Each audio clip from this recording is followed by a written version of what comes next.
जी, जैसे कि हम बात कर रहे हैं कि दोनों जो राष्ट्रीय अध्यक्ष हैं, दोनों जो नेता हैं, भारत के, रशिया के, मोदी हैं, पुतिन हैं, दोनों मिले हैं।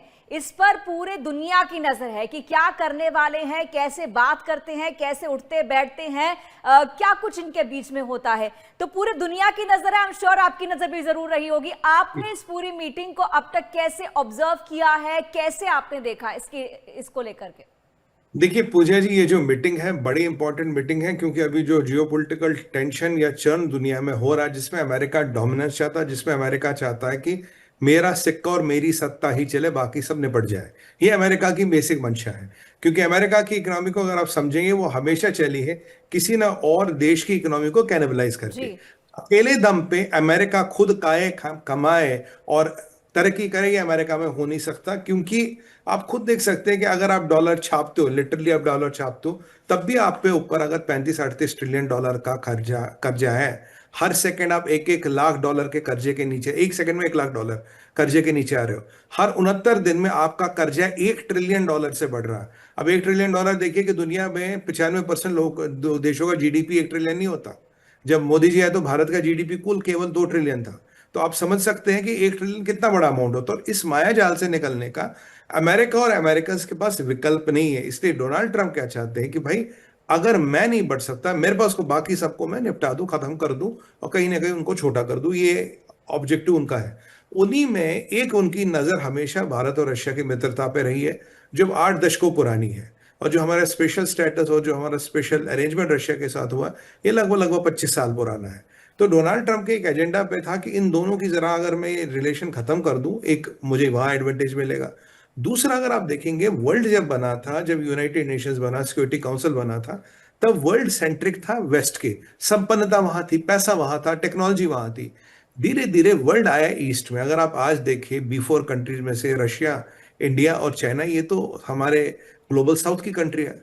और अगर आप इनके पास इसमें मैं जापान को जोड़ूं, इसमें मैं कोरिया को जोड़ूं, अगर आप इनका फॉरेन एक्सचेंज रिजर्व देखेंगे, इनका मिलिट्री पावर देखेंगे, इनका contribution to world trade, foreign exchange reserves, manufacturing, innovation, technology, semiconductors, लगभग लगभग दुनिया का जो हिसाब किताब है वो तो इस साइड है।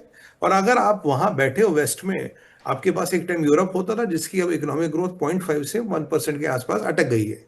तो उसके फलस्वरूप जो दुनिया में चेंजिंग पैराडाइम है, ये वेस्ट को भी मंजूर नहीं है। वो इस चीज को मानने को तैयार नहीं है। उन्हें अब भी लगता है कि भाई, हमने दुनिया भर में कॉलोनीज बनाई, हमने दुनिया भर को चलाया, हम वैसे ही चलाएंगे।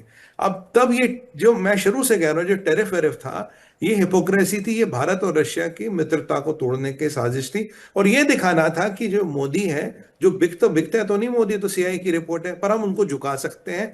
प्रेशर डाल के मोदी को झुकाने का टैक्टिक था, ये चला नहीं।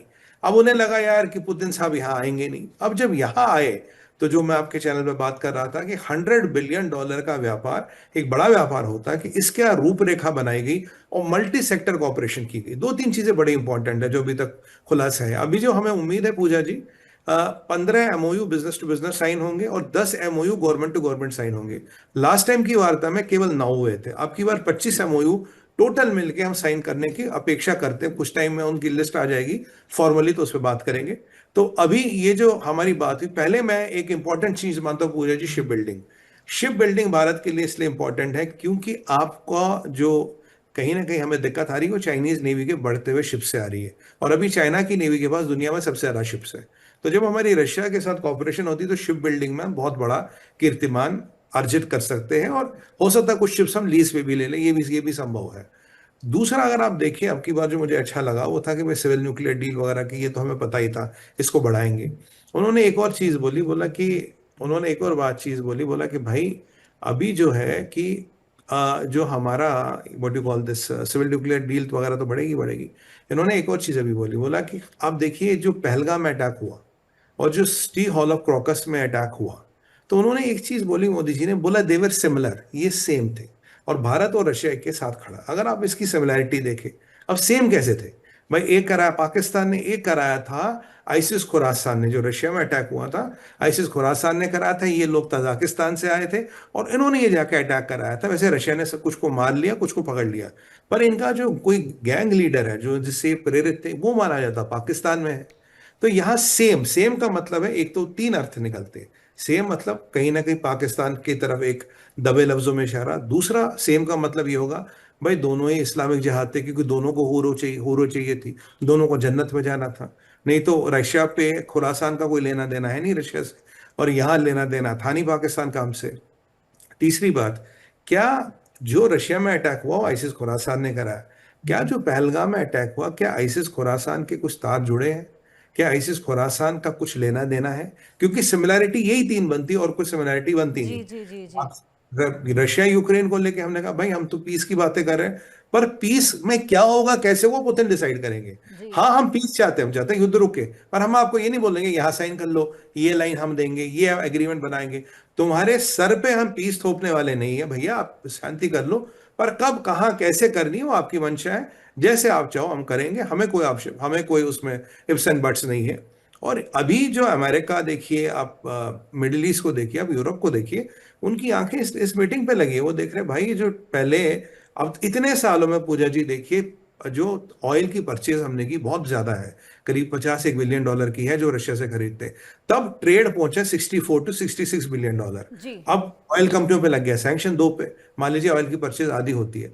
उसके अलावा आज जो अब तक इतने 80 सालों में नहीं हो, उसको अब नेक्स्ट 4 साल में करने वाले हैं। जी। अब तक का आपका ट्रेड तो 64 बिलियन था, तो अब इसको आप 100 बिलियन कर रहे हैं, मतलब लगभग लगभग आप इसको डबल कर रहे हो। तो आप समझिए कॉपरेशन किस लेवल की। बार बार 100 बिलियन का नंबर, और मोदी जी का कहना जी पहले ट्रेड इतना था, 100 जी जी, बिलियन कर रहे हैं, क्यों कर रहे हैं? ये बातें सुमित जी सामने निकल कर आई हैं, किन किन चीजों पर बात हुई है, क्या क्या हमें अचीव करना है।